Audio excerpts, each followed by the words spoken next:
Nobody forgets a moment like this. The cold wind blew across the quiet cemetery in Willow Creek, a small town in Oregon, as Olivia Carter stood in front of her mother's grave holding her daughter's tiny hand. She was 7 months pregnant, tired, and shivering in her thin coat. Beside her, 4-year-old Emma clutched a small flower she picked earlier, her eyes red from crying. Olivia thought this day couldn't get any worse. She was wrong. Her husband, Daniel Brooks, stood behind them with his jaw tight, his expensive suit spotless, his expression colder than the stone in front of them. He looked at Olivia the same way someone looks at a stranger they no longer want to talk to. "Let's make this quick," Daniel said quietly, checking his watch. "I have a meeting." Olivia turned to him with confusion in her eyes. "Can we at least let Emma finish talking to her grandma?" Emma's tiny voice trembled. "Daddy, Grandma can hear me, right?" Daniel exhaled sharply like he was being bothered. "Just finish, Emma." Emma bent down and placed the flower on the grave. "Grandma, Mommy misses you. And I do too. I wish you could come back." Olivia's heart broke a little more. Before she could even take her daughter's hand again, Daniel reached into his coat pocket and pulled out an envelope. He held it out to her with no emotion. "Here. Sign these." Olivia blinked. What is this?" "Divorce papers," Daniel said flatly. "I want out." Her breath caught in her chest. "In the middle of a graveyard," she whispered, her voice shaking. "It doesn't matter where," Daniel snapped. "Just sign. I'm done pretending everything is fine." Olivia's hands trembled as she opened the envelope. Her daughter looked up at her with confusion and fear. "Mommy, what's wrong?" Olivia forced a smile through her tears. "Nothing, baby. It's okay." But Daniel didn't care about the child's fear. He stepped back, hands on his hips. "This marriage is dragging me down," he said. "You don't work. You don't contribute. I'm tired of carrying dead weight." Olivia swallowed hard. She wanted to scream that she did work. She worked more hours than he would ever understand. She wanted to tell him that he had no idea who she really was. But she stayed silent. Emma hugged her mother's leg tightly. "Daddy, why are you being mean?" Daniel ignored her. "You can stay at your mother's old house," he continued. "I'll send some money for Emma if I have time. But I'm done with this family." Olivia stared at him, stunned. "You're abandoning us? Here. Like this?" Daniel shrugged. "You'll live. You always do." He turned and walked toward his car. Emma ran after him, crying, "Daddy, don't go. Please don't leave us." But Daniel didn't turn around. He opened his car door, sat down, and without even looking back, he slammed the door shut. A second later, the car sped away, leaving Olivia and little Emma standing alone in the cold wind of the cemetery. Emma sobbed loudly. "Mommy, Daddy left." Olivia knelt down slowly, holding her daughter close as tears slipped down her face. "I know, sweetheart," she whispered. "But we're going to be okay." She didn't sound convinced. The sky grew darker. Cars passed in the distance. But Olivia remained there, her heart breaking into pieces she wasn't sure she could ever fix. Because the man she once loved had chosen the cruelest moment to reveal who he truly was. But Daniel had made one very big mistake. He believed Olivia was powerless. He believed she had no money, no future, and nowhere to go. He had no idea his wife controlled $8 billion. He had no idea she owned companies that could crush him with a single decision. He had no idea that the woman he abandoned at a graveyard was the most powerful person he had ever met. And soon, he would learn the truth. The cemetery was quiet again, the wind cold, the sky grey. But Olivia didn't stay long. She lifted Emma into her arms, wiped her own tears, and whispered, "We're going home, baby." As she walked toward her car, her phone buzzed in her coat pocket. The name on the screen made her freeze. Mr. Dawson, senior advisor. He never called her unless something was urgent. She answered softly, "Yes." Mr. Dawson said, his voice respectful. The board is waiting for your approval on the international deal. Are you still attending the virtual meeting? Olivia took a slow breath, glancing back at the grave where her mother rested. Yes, she said. Give me 1 hour. Of course, Ms. Carter. Ms. Carter. Not Mrs. Brooks. Not the woman Daniel thought was weak or broke. No, her real identity was Olivia Carter, the sole heir to Carter Holdings, the multi-billion-dollar empire her parents built from scratch. But she had kept her wealth a secret for 4 years, ever since marrying Daniel. She wanted a simple life. She wanted to be loved for who she was, not for her money. She wanted to protect her daughter from greedy people. She thought Daniel loved her. Until today. Back at her mother's old cottage, Emma curled up on the living room couch with her stuffed bear. She was exhausted from crying. "Mommy," she whispered, "is Daddy coming back?" Olivia brushed her fingers through Emma's hair. "Not today, sweetheart." Emma's voice cracked. "Did we do something bad?" Olivia's heart twisted. "No, baby. You didn't do anything wrong. Some people don't know how to love right. But we will be okay." Emma nodded slowly and closed her eyes. Once she was asleep, Olivia stood up, wiped her tears, and walked to the small home office. She closed the door behind her. Her hands shook, not from sadness, but from something new. Strength. She opened her laptop, clicked on the secure link, and her face appeared on the boardroom screen where 12 executives waited. "Good evening, Ms. Carter," they said in unison. "Good evening," she replied, her voice steady but tired. They could see something was wrong, but nobody dared to ask. They respected her too much. She reviewed documents, approved the international deal, discussed contracts, and instructed new security measures for her assets. Every man in that room knew one thing. This young woman controlled their entire future. After the meeting ended, Mr. Dawson remained on the call. He said carefully. "If I may, you seem distressed." Olivia hesitated. Then she said quietly, "My husband left us today." Mr. Dawson's face tightened. "Do you want me to begin legal protection procedures? If he tries to take any of your assets?" "No," Olivia whispered. "He doesn't even know they exist." Mr. Dawson nodded. "Then what would you like us to do?" Olivia stared at her reflection on the laptop screen, eyes swollen from crying, hair messy, heart broken. "I want everything Daniel has touched reviewed," she said slowly. "His accounts. His job performance. His communication with employees.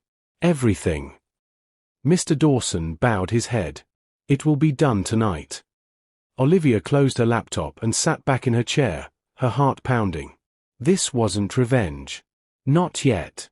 This was protection for herself, for her unborn child, and for Emma. If Daniel thought he could walk away and still live comfortably, if he thought he could hurt her and move on easily, if he thought she was powerless and harmless, he was about to learn the truth.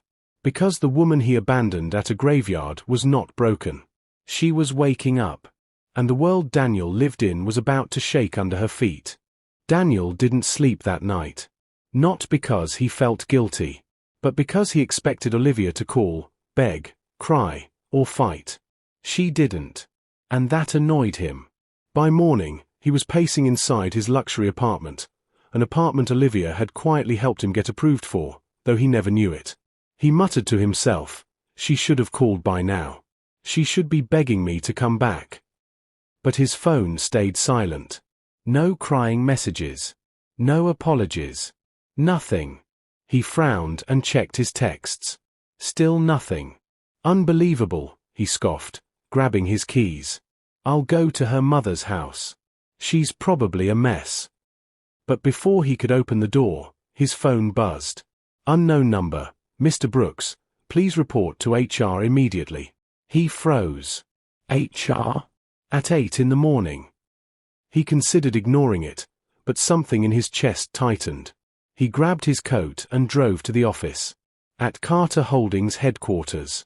Everyone at the company was whispering. People looked at Daniel strangely when he walked in. Some avoided eye contact. Others stared like they knew something he didn't. He brushed them off. Idiots, he muttered. Inside the HR conference room, 3 people were waiting: HR Director Ms. Green, Internal Investigator Mr. Hayes, and Daniel's department supervisor. Daniel forced a smile. What's going on? I'm in a hurry.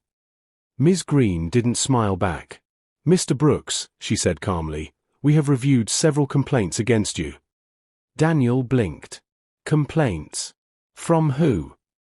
Mr. Hayes opened a folder filled with printed emails and screenshots. These, he said, sliding them across the table, are messages you sent to female employees. Daniel waved it off. They're just jokes. Relax. No, Ms. Green said. They are not jokes. They are inappropriate. And some are threatening. Daniel's face darkened. This is ridiculous. Who ordered this investigation? Mr. Hayes closed the folder slowly. The CEO. Daniel scoffed. The CEO doesn't even know who I am. The 3 people exchanged a look. Ms. Green said carefully, the CEO knows exactly who you are. Daniel frowned. Why would she care about me? Ms. Green leaned forward. Because, Mr. Brooks, the CEO is Olivia Carter. Daniel's mouth dropped open. He laughed, but his voice cracked. No, that's impossible. My wife, Olivia. She doesn't have money. She barely works. Mr. Hayes raised an eyebrow. Mr. Brooks, your wife owns this company. Daniel's stomach twisted. She kept that from me. Ms. Green set down the final document. There are more issues. Financial manipulation, misuse of company funds, and verbal harassment of subordinates. Daniel's heartbeat hammered. Wait, hold on. You're firing me. We're suspending you, she corrected. Effective immediately, while we complete the investigation. Daniel slammed his hand on the table. This is insane. Olivia wouldn't do this to me. Ms. Green gave him a cold, sad look. You abandoned your pregnant wife and daughter in a cemetery, she said. The CEO knows everything. Daniel felt the world drop out from under him. How? He whispered. Mr. Hayes closed his folder. She saw the truth about you. That's enough. Daniel stumbled backward, his face pale. No, she needs me. She loves me. But the words sounded empty, even to him. Meanwhile, Olivia was sitting on the couch at her mother's cottage, Emma curled up beside her watching cartoons. A message popped up on her phone. Mr. Dawson, it's done, Daniel has been suspended. Further findings will follow. Olivia took a slow breath. Not in anger. Not in triumph. But in peace. Her daughter tugged her sleeve. Mommy, are you okay? Olivia kissed her forehead. I'm okay, baby. Everything is going to be better now. Emma smiled softly and went back to her show. For the first time in years, Olivia felt safe. Daniel's world was shaking, but hers was just beginning to rise. And he still had no idea just how powerful she truly was. Daniel drove straight to Olivia's mother's cottage, his mind racing, his chest tight with panic. He didn't knock gently, he pounded on the door like he owned the place. Olivia! Open the door. We need to talk. Inside, Emma flinched at the loud sound and grabbed her mother's hand. Mommy, is Daddy mad again? Olivia rubbed her daughter's back gently. It's okay, sweetheart. Go to your room for a little bit. Emma nodded and ran down the hallway with her stuffed bear. Olivia opened the front door slowly. Daniel pushed his way inside without waiting for permission. You did this, he shouted. You had me suspended. You made HR come after me. Olivia stayed calm. I didn't do anything except let the truth come out. Daniel scoffed. Truth? You hid everything from me. You lied about who you are. Olivia folded her arms. No, Daniel. You never bothered to ask who I was. Because you didn't care. Daniel's face burned red. You're the CEO? You You don't look like a billionaire. Olivia raised an eyebrow. And what does a billionaire look like? Daniel opened his mouth, then closed it. He didn't have an answer. You tricked me, he accused. If I knew you had money, I never would have. He stopped himself too late. Olivia stared at him. You never would have left me. Never would have treated me like trash. Never would have humiliated me at a cemetery. Daniel swallowed, realizing what he had just admitted. Olivia stepped closer, her voice low and steady. So you didn't want a wife. You wanted a wallet. Daniel reached for her arm. Olivia, listen, baby, we can fix this. I was mad, I said things I didn't mean. She pulled her arm away. You handed me divorce papers over my mother's grave. Daniel's mouth hung open, guilt flickering in his eyes. Olivia continued, you told our daughter she didn't matter. You walked away from your family. I was stressed. Daniel shouted. You know how hard my life is. Olivia let out a cold, sad laugh. Hard? Daniel, I paid for your apartment. I paid for your car. I paid for your job training. I even helped your family behind the scenes. And you never even thanked me. Daniel blinked. Wait, you paid for all that? Yes. He stepped back, shocked. But I thought you didn't work. You thought wrong. Her eyes hardened. You never cared enough to see the truth. Daniel raked his hands through his hair. Okay, fine. I messed up. But now that I know who you are, we can start over. We can make this marriage work. Olivia stared at him like he was a stranger. You don't want me, she said.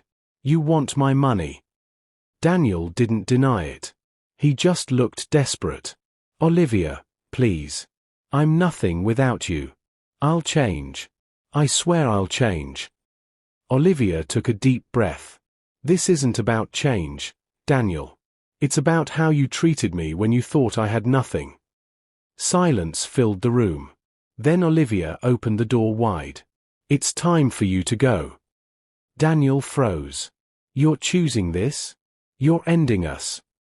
You ended us at the cemetery, she said softly. I'm just giving you what you asked for. Daniel's eyes filled with anger and fear. This isn't over, he hissed. You'll regret this. Olivia didn't flinch. No. I already regretted staying. He stared at her, furious and helpless, then stormed out of the house, slamming the door so hard it shook the frame.